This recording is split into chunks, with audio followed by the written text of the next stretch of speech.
Hey guys, Terra Watcher here. I make videos about the Terra ecosystem. Now, for a moment, it looked like I was going to be out of a job, what with the whole catastrophe and everything. But fortunately for me and everybody else, it looks like Terra is being resurrected. A brand new blockchain is going to launch on Friday called Terra 2, and yeah, that's going to enable us to put the pieces back together, and everything will be fine. More or less. So there's going to be an airdrop, right? That's what I want to talk about in this video. It's going to be the biggest airdrop in the history of crypto. It will be. It'll be worth billions of dollars. Participants from Terra 1 will be getting airdropped new Luna, which is the native asset for Terra 2. Yeah, and there's a lot of confusion. Lots of confusion right now. So in this video, I just want to clearly and simply cut through that confusion and provide you with just the basic information you need to know for claiming your airdrop and interacting with the new blockchain, Terra 2. So first of all, I gotta say this is a very fluid situation. Things are moving very quickly. Things are changing. I'm gonna give you up-to-date information.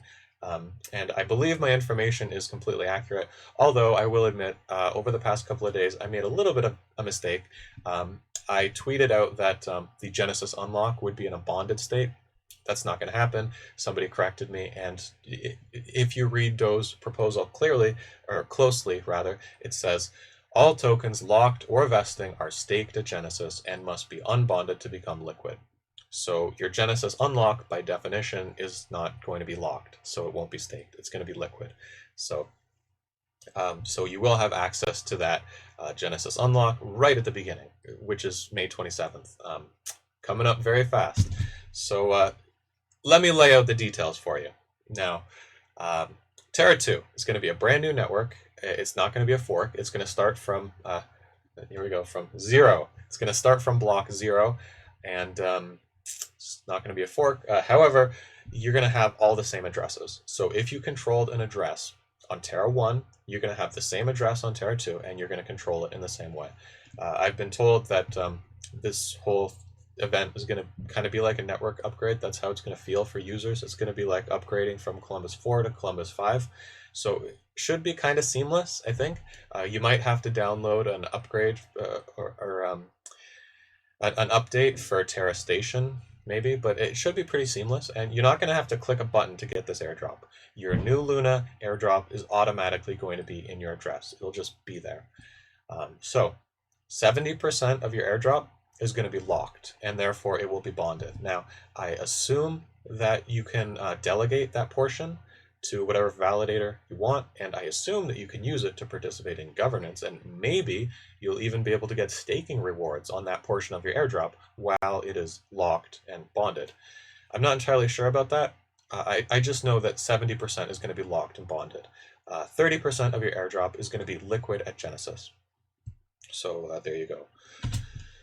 The allocation, you've probably seen this before. I'll say that the snapshot for pre-attack Luna and AUST holders was on May 7th.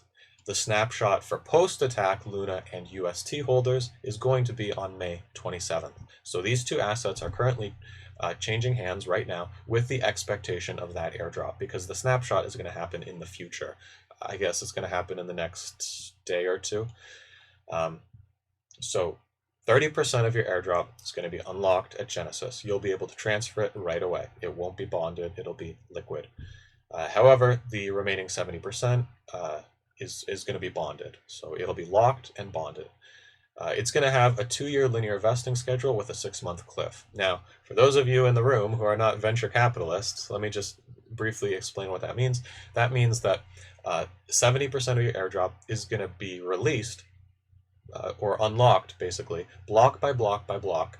So a tiny little drip every block for 2 years, right? You just spread it out over 2 years, and you get a teeny tiny fraction every block for 2 years. However, the 6-month cliff means that you don't get anything for the first 6 months. So that tiny drop every block, it gets saved up into a little pool, I suppose, if you want to continue the metaphor. It gets saved up, and you get it after 6 months. So you get it after 6 months, and then thereafter, for the remaining year and a half, you'll get access to it. You'll get full access to it block by block by block. So basically, you get a chunk at Genesis, right? And it's liquid. And then you get a chunk after 6 months. but that will be bonded because the vested new Luna is bonded. So you get a chunk after 6 months, and that's going to be bonded, so you can unbond that. And then thereafter, you get a tiny little drip every block for a year and a half, and that drip, since it's vested, it'll come in a bonded state. Hopefully you understand that. So what are you going to personally get? Well, here you go. And I have, maybe you've seen this before, I have updated it. The information has changed slightly. So if you had Luna prior to the attack, you'll get roughly 1 new Luna for every Luna you had. And the interesting thing is, if you were somebody who bought Luna when it was only worth $1, you're going to get your initial investment back. If you bought it a year ago when it was only worth $1, the new Luna airdrop is going to be worth more than $1. So you're going to get your initial investment back. That's pretty sweet. Somebody like me, however, whose average cost basis was like $65, I'm kind of boned, but that's okay. So yeah, pre-attack Luna, you're going to roughly get 1 new Luna for every 1 pre-attack Luna you had. For pre-attack UST on Anchor, this isn't any UST, this is just UST on Anchor, you'll get roughly 0.0267 for every 1 UST you had on Anchor. And then post-attack Luna, obviously you'll just get a tiny amount for every 1 post-attack Luna you have, because there's so much. There's a total supply of 6.5 trillion at the moment. And this is where the information has been updated. So today, TFL sent out some information clarifying that the LFG address, along with a community fund address, will be excluded from the post-attack UST snapshot, and that brings the total amount of UST eligible for the post-attack snapshot down from 11 billion to 9 billion. So everybody who has UST right now is now going to get a little bit more new Luna. So you divide 150 million new Luna by the eligible amount of UST, 9 billion, and you get, for every 1 UST, you're going to get 0.016 new Luna. So there you go. You can calculate it out for your own personal circumstances and figure out how much you are going to get. Moving on. One more thing I want to say is there is kind of a futures market for new Luna right now, and that's in the form of the Luna and UST markets, right? Because the snapshot is going to be in the future, so people are buying and selling these assets with the expectation of getting the airdrop. So we can calculate what the implied value of new Luna is going to be based on this information. And the calculation works out to, right now, at this given point in time, UST is worth about 9 cents, as you can see here. So if UST is worth 9 cents, you just take the supply of UST, you take the amount of airdrop it's going to receive, and you wind up with an implied price for new Luna of $5.42. So there you go.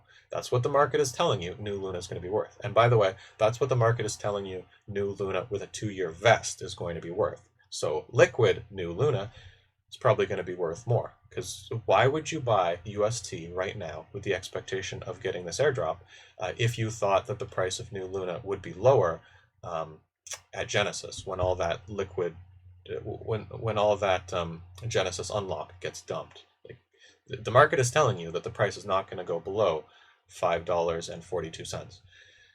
I kind of find that hard to believe personally, because like now that I realize that the Genesis unlock is not going to be bonded, like, there's just going to be a huge dump. So I don't know what to believe, but this is what the market's telling you. And of course, if you take the implied price of new Luna based on the price of current Luna, like the price is a lot higher. That's just because there's a bunch of degenerate apes buying Luna, right? The price of Luna is a lot higher than it should be because of meme madness.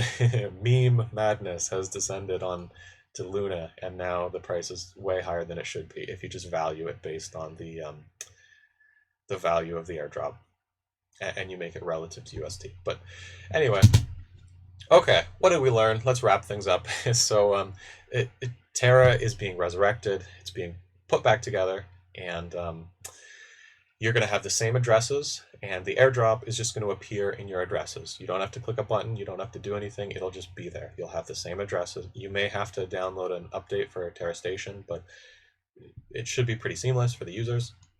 You're going to get a 30% airdrop Genesis unlock, so you get 30% at Genesis, that's going to be liquid.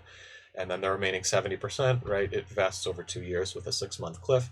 The implied price of new Luna is $5.50. We'll see what happens. I mean, I think that's kind of reasonable given the value of the network, but considering like this huge Genesis unlock and the amount of dumping we're going to see, I don't know. Maybe the market's right, maybe the market's wrong. We'll see what happens. And if you found this information useful and clear, if I provided some answers to your questions, then please subscribe, follow me on Twitter, like this video so more people can see it, and I'm going to continue making videos. So if you like this kind of in-depth technical detail explanation, please follow me and subscribe and all those things. And yeah, that's the end. I hope you enjoyed this video, and yeah, Terra 2 is going to be awesome. I personally have a lot of conviction in Terra 2, and I'm really happy with the way things turned out. Obviously, I didn't want this cataclysm to strike, but given that the cataclysm did strike, I think this is the best way to put the pieces back together and preserve the value, preserve the community. Anyway, that's the end. Goodbye.